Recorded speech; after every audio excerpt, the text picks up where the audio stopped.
Welcome back to TeamTalk. We had a really fun time last week, and we've been digging into data rooms, talking to the businesses that we've been involved with, certainly on the Grindstone program, and moving forward. But this week we've got a chance to catch up with an entrepreneur who we've got a lot of respect for. His business has been in our portfolio for a long time, under the very, very, very careful tutelage of Andrea Boumert, who's a partner at Knife Capital. Andrea and I were prepping for this interview, and she I suppose got a little bit teary-eyed in looking back at what the journey has been like. And we're going to chat to Frans and Andrea on the journey of Data Profit, where they are right now, because funding for the future is an incredibly important part of making these businesses ready for global expansion, and they've got some nice update news for us.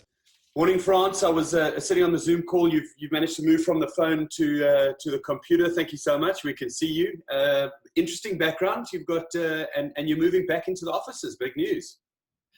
Yeah, no, it's exciting. I mean, obviously with us going down to level 2, and just trying to establish new ways of working for the foreseeable future, we're gradually reopening the office. We've been redeveloping a lot of it. We've socially distanced our desks. We've put clear perspex between all of the people sitting opposite each other.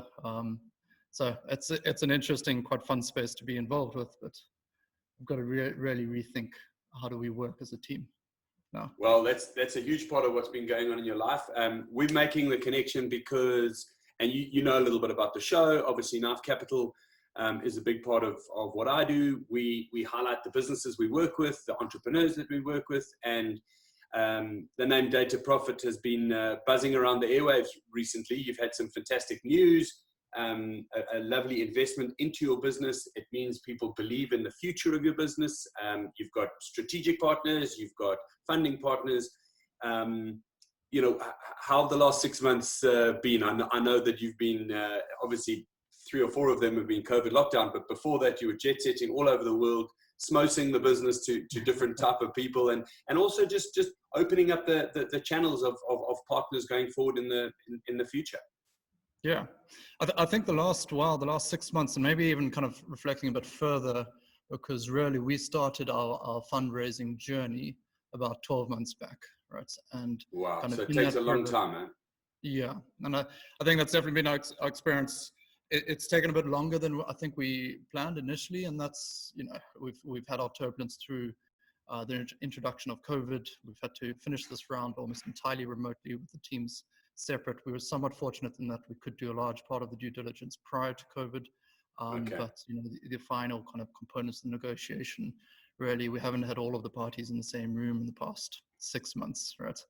And that on top of obviously all of the turbulence that COVID has imposed upon the business in this period. But I think kind of maybe reaching back to the start of that, the 12 months, 9 months back, it's been a fascinating experience, just kind of lifting Data Profit from, obviously we've been entirely South Africa, and now kind of growing into the international markets, growing into the international investment markets as well. We've realized some of that now. And we've had, and I'm sure you've seen it a bit from Nice View, we've had, I think, in excess of about 60 different conversations with investors through this period, all across the world. Right? Incredible. I think, Frans, I just want to, remember we've got a lot of, let's say, qualified entrepreneurs who watch our show. We've also got people who, your world, AI for autonomous manufacture would make a lot of people run a mile, because they wouldn't even understand what they were talking about, from the whole concept of AI all the way through to deep learning and where you guys specialize. If you had to give a layman's view of what Data Profit is trying to do on a daily basis, could you give us that summary? Sure. I think, so when you look at AI and you hear about deep learning and you see it in the news, it's often very much kind of buzzwords, and here's a answer to solve all problems, right? And really it isn't that. And we try and bring this kind of new technology, and there are some phenomenal results coming out of research out of that space, and that's what's driven the initial hype. And we try and take a lot of that thinking, marry it with a lot of the domain experience in the kind of practical real world where we can see the technology implemented and create value. And so kind of very narrowly, what we look to do is we say, we are very good at the algorithmic development, right? But we want to see that create value. And where we've focused is to say within the manufacturing context, there is a huge amount of data. Manufacturing as a sector produces the most amount of data when looked at globally across different sectors. If I can stop you there, talk to me about that data. Are those data points on the factory floor as you're making something? Weaknesses, strengths, heat, just millions and millions and millions of little pieces of information that go into the construction of something.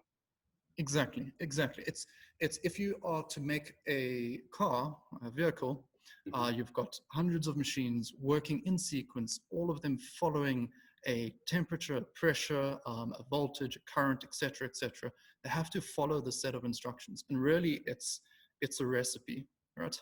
And there's a recipe, much like kind of a recipe for a cake. There's a recipe for a car. Now, the ovens are very different in nature, but kind of fundamentally, you're trying to get that recipe right. Such that your car doesn't fall apart at the end when you're driving it down the road, right? In the same way, you don't want your cake to fall apart or taste bad, right? And so you've got these machines working in sequence with huge amounts of data points trying to follow these different recipes. And I say trying because it is kind of, we're working in the physical world, today here, we're experiencing a huge amount of rain, the temperature's lower, there's a lot more humidity in the air. That's going to affect the strength of your sand mold when you are making that sand mold in order to pour the iron to make that engine block, right? Okay, so it's real-time live updates with different changes and tweaks to almost anything. So you guys are literally, you baking a new cake all the time. The recipe is tweaking because of other things happening. Wow, okay. Yeah, and I think in industry you find all of these experienced bakers, or these experienced kind of cooks or whatnot, and they've been working in these sites for the longest time. And really what we're trying to do is saying, look, there's this huge amount of data, there's much more, many more data points than before, more than you can just feasibly interpret. And we're going to help augment you and make sure that every time you make a decision and it's good, we'll remember that decision. And further to that, we'll give that instruction to the next person down the line, right?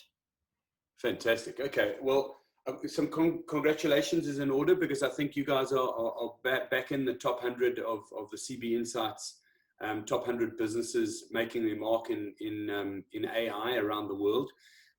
I can completely understand this in manufacture. Give me an example of where what you do, the recipe would be implemented in maybe another industry. I mean, it's quite far away from what I do day to day, and I would imagine there's intersection. Of course there is, because I fundraise like you fundraise, and we work on different businesses. But the hyper specific stuff of in manufacture, where else can AI help? Right.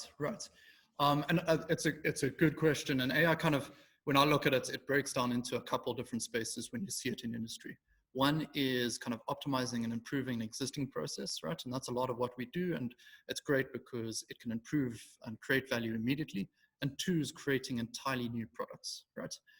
And you see a lot of that within kind of the consumer environment, where you are beginning to kind of bring better and better recommendations to customers. Okay, You're beginning to say maybe automate claims processes in the insurance space. You're beginning to kind of provide much better customer service through the interpretation of free text when you type to a what would be a chatbot, which are more and more available these days, right? Wow. Okay. So I mean, those are implementations that everybody would certainly understand. Let's talk about the context for Data Profit. You guys have had a fantastic raise. You've had some partners come on board. Obviously, we on the show, we're certainly not going to be sharing information that's private to a company. So tell us what you can tell us about strategic partners and how Data Profit is going to go global. Yeah. So when you look at the manufacturing sector, especially, you'll see quite quickly that it is a kind of global environment, right? It's, it is your quintessential globalization example when you look at the manufacturing supply chain. Manufacturers across the globe, they have their sites distributed, their suppliers are distributed, right?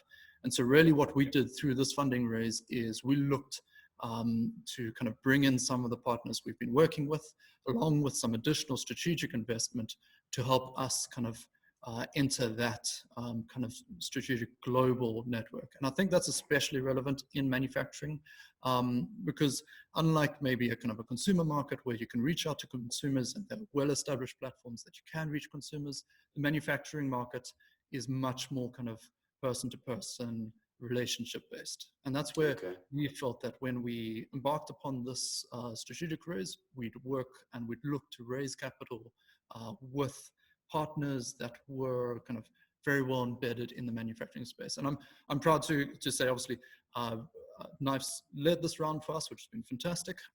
We've had phenomenal support through that. And then we've been joined by Norican, who are one of the leading providers of metal casting solutions. So if you're looking to build a gray iron or an aluminium foundry, you'd certainly be calling them and hearing what they have to say. And then we've also been supported by the IDC, the Industrial Development Corporation of South Africa, and obviously their involvement in the South African manufacturing space, as well as obviously bringing Industry 4.0 technologies to life in South Africa, just makes them kind of a natural fit through this round. Okay, well, those are great partners. I don't know enough about Norican yet, but I knew that you were talking about them, and they've got a global footprint. How many foundries would a business like Norican have under their control? I mean, I know that they're servicing foundries. How many would they be servicing? Yeah, so Norican has tens of thousands of machines in the field, right? Okay. So they've got a very wide footprint. I mean, even through Norican, we're beginning to deploy across kind of every geography in the world, right? So every region, and kind of it's what we found in Norican is the strong kind of proof point of saying here, Data Profit, we're great at AI, and Norican has this immense experience within the foundry space, right? And the marriage of those two experiences means that we can bring a new technology to an established field and have the customer have that kind of trusted journey to realize kind of the value that we can provide, together between Data Profit and Norican. Fantastic. I mean, there's a bit of a symbiotic relationship there. Good strategic partner to have on board. Frans, let me ask you the question about staffing, about South Africa, about the future. You guys have started in South Africa. You've got highly qualified engineers and coders from our space. As you grow internationally, are you looking to hire locally? Are you looking to take your South African team internationally? And how are you going to go about that? I mean, it's a huge step for any business, but you guys certainly have been backed to grow quickly and scale quickly.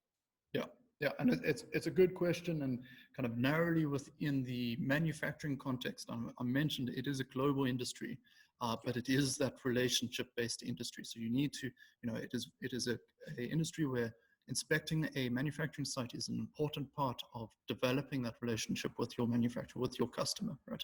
And so what we're looking to do with this investment is to grow especially kind of our client-facing teams, both from the sales side as well as the install side, into the local markets that we're operating in. So whether this is the EU, the US, etc., and you can see how we'll be focusing on the key manufacturing hubs of the world. Yeah.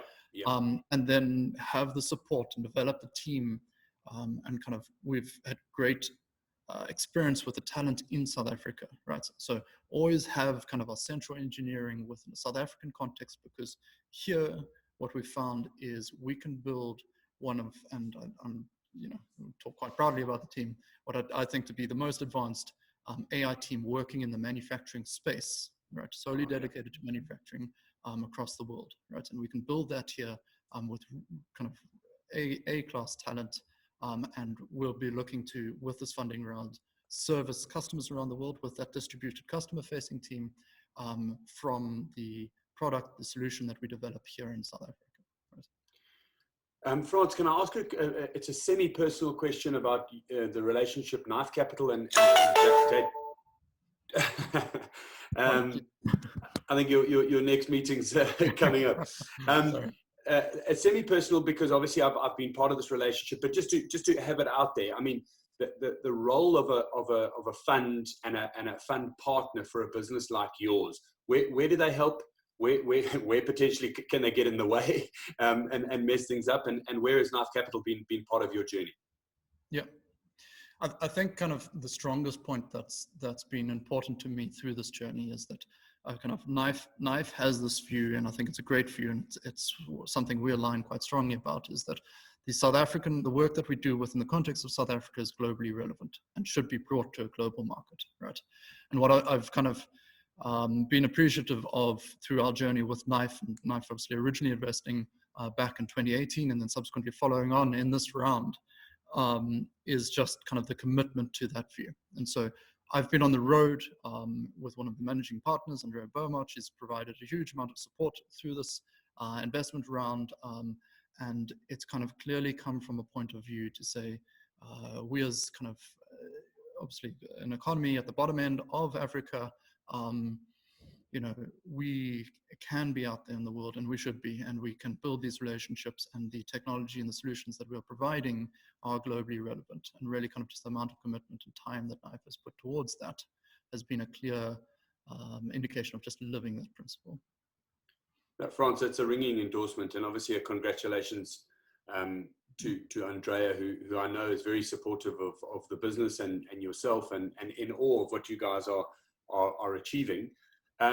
Where to from here? I know you're busy. I know every day is an 18-hour slog.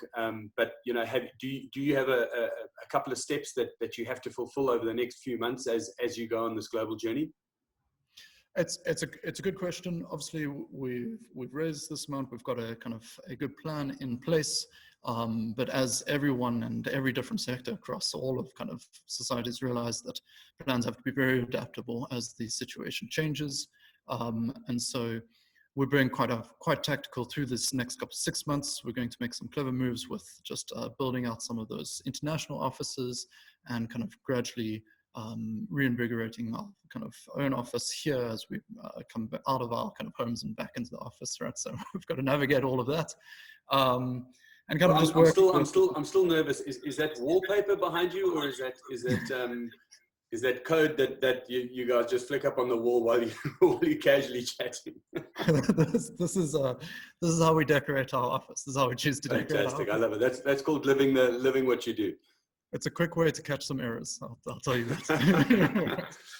I like that. Listen, Frans, I'll let you go. I'm so appreciative of your time. I know you're working hard.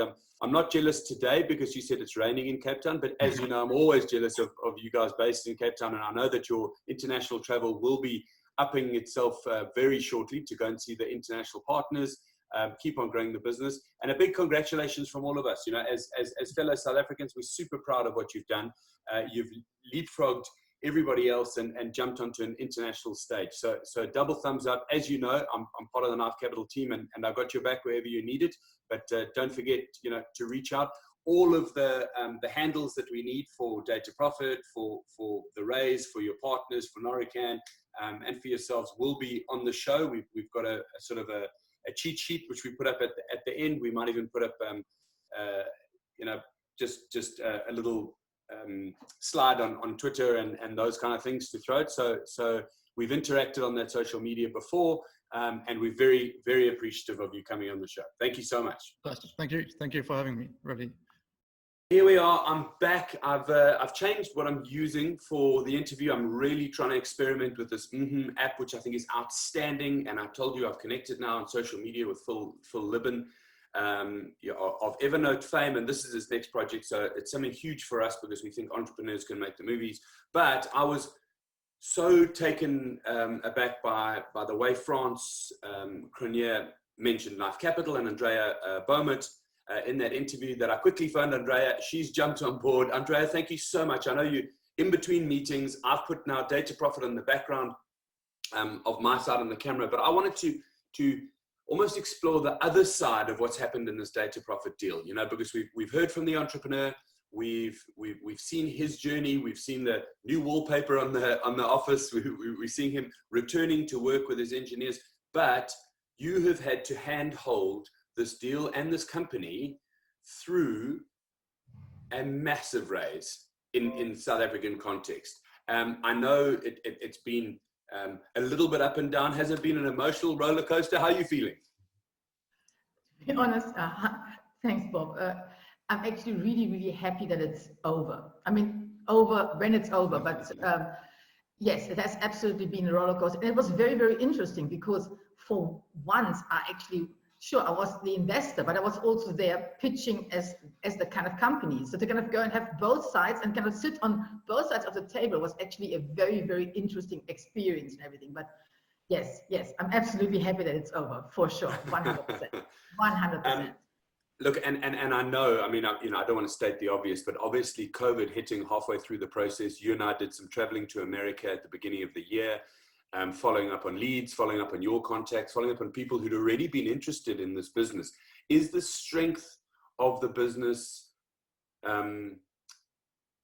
reinforced by the fact that a lot of those people still came to the table? They still wanted to do the deal. They still wanted to participate despite the global situation and risk being in a different category, etc. Are you happy with those partnerships? 100%. I mean, sure, definitely. When COVID started kind of hitting us, everybody asked the questions. What does that mean for the business? I mean, what is the impact? So of course we had to kind of go in and answer all those questions and everything. But I mean, first of all, I really do believe that that what Data Profit does is to some extent actually a little bit confirmed by COVID. So we could answer those questions. And no, absolutely. I mean, the partners that came on board, they believe in the future, they believe in the potential. So it was discussions, it took time, it definitely had additional conversations, absolutely, but no, it wasn't impacted. And I think we've got a great set of partners moving forward. So I'm very excited about this.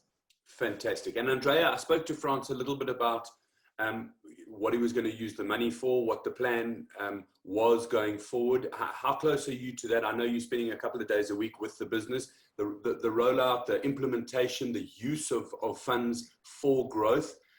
Tell us how close you've been to that and what the big idea is or the big plan is for Data Profit. Yeah, no, I'm actually very actively involved in Data Profit. I mean, they've got a fantastic team, but I think with this next phase, with the next growth phase, I think it's about kind of having a lot of big strategic discussions around really what to do. The big plan, of course, is to go and take this business even further internationally. And when you kind of go and think about this, is it direct sales? Is it through partners? If it's partners, what kind of partners? How do you kind of go and start engaging with them? There's a lot of strategic thinking. It's very easy to put a bullet point onto a strategic plan that says grow through partnerships or geographical expansion. What does it really mean? And what does it mean in times of COVID when you can't travel? How do you go and start building those relationships? How do you go and start engaging in those conversations? In the past, to be honest, it was quite easy. You would go to an amazing conference, you would meet people, you would kind of go and have a speaker slot. I mean, you expose yourself in a totally different way. How do we do this now? So there's definitely a lot of brainstorming, a lot of strategic planning that goes around it, a lot of research, business plans, and to really kind of go into the nitty-gritty of who does what. And yeah, no, I'm definitely very involved there, but it really is the Data Profit team who is driving all of this. Well, Andrea, we just wanted to have a quick catch up with you, and I really do know you're busy because I know your schedule, and I'm very grateful that you could slot us in quickly. I know you've been a huge part of this and will be a part of it going forward. We're very proud of you. Lovely to have you as a partner, and well done on this raise. May there be many more, not only for this business, but the ones we uncover through Grindstone, through our pipeline, and through the South African venture capital landscape that we all love so much. Absolutely. Definitely not boring. Absolutely. Thank you so much, Bob. We really appreciate it. Thanks, Andrea. Great to chat. Thank you. Cheers.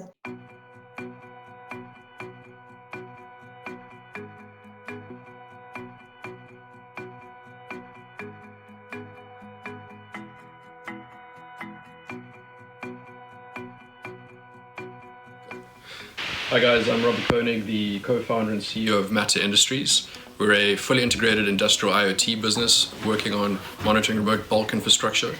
By integrated, we are essentially a business that builds its own hardware, software, and data networks, looking at monitoring remote bulkware in Southern Africa and globally.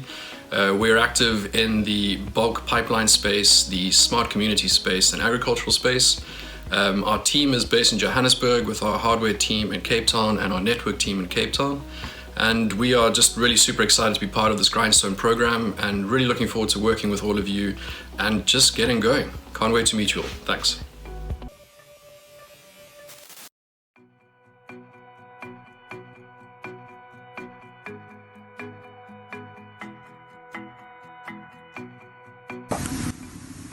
Hi everyone, I'm Wandile and I am the governor and founder of Sight. I'm also known as the CEO.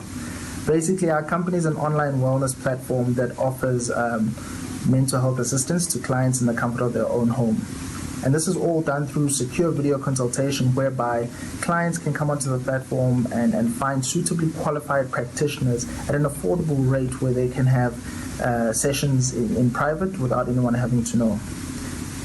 The company was born on the backbone of understanding the stats that are associated with mental health assistance, whereby between 25 and 33% of people suffer from some kind of mental health problem, with 75% of them never getting any help in their lifetime.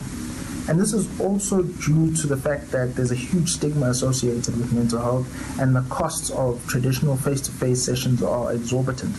So what we've done is, through the use of technology, we've brought practitioners together with clients in the comfort of their own home and made it a lot more affordable by stripping away the stigma that's also associated with it and helping people get back on their way to enjoying life. And we're just here to make people get psyched on life.